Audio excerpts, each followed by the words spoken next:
So far in the early going here, the offseason, it's been a good one for the Eastern Conference champions, the Boston Celtics. So the Celtics here make a big trade and get Malcolm Brogdon to the roster, giving up 5 players in a deal and a first-round pick to get him on the roster. So Brogdon last season with the Indiana Pacers, 19.1 points a game, 5.1 rebounds, 5.9 assists, 1.6 threes a game, and 44% from the field. So I know last season he wasn't 100% healthy, is Malcolm Brogdon. He had banged up and stuff towards the end of the season, the last couple of weeks. But right here, this guy could score the basketball. He could shoot the three ball. And now to add Brogdon to what Jaylen Brown and Jason Tatum is huge here for this Celtic team. And the Celtics, they really didn't give up much in terms of players in their rotation here. They gave up Daniel Tice, who obviously was a nice backup center to Al Horford and Reggie Williams. Aaron Nemeth, who he didn't play much. Nick Stauskas, who's a back of the rotation guy, fourth, fifth string.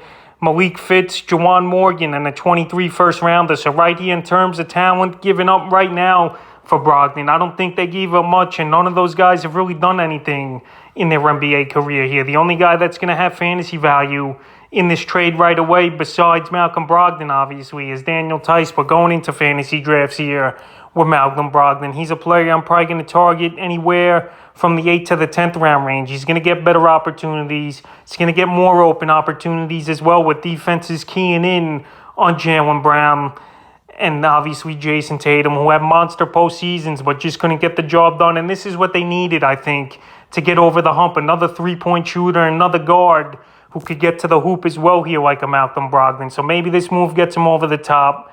This Celtic team's pretty deep. They got Delino Gallinari early in the day, so adding more shooting around their two superstars as well. And it's a very good move. So Brogdon, his value will be the same, possibly. Maybe just his points per game will go down, but everything else for fantasy basketball will be good. And now Daniel Tice going to Indiana.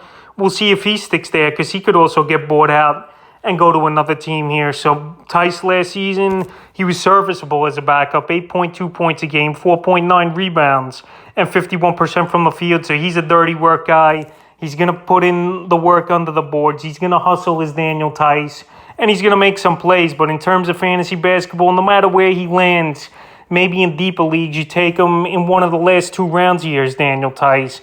But in terms of real-life basketball, he's a better option than fantasy, where he's going to give you those hustle plays. It's not going to show in the stat sheet, but he's definitely going to get it. And right here, the other guys, they're taking a chance to see if they could catch lightning in a bottle here.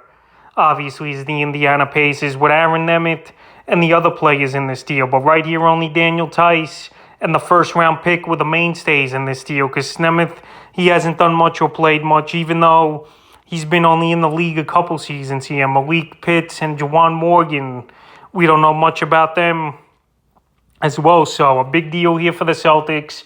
We know they've stockpiled picks over the last few seasons, and they get Malcolm Brogdon in a great trade, I think, for them. And we'll see if he could help them get to the next step and possibly make the finals again and win it this time, entering the 2022-23 NBA season.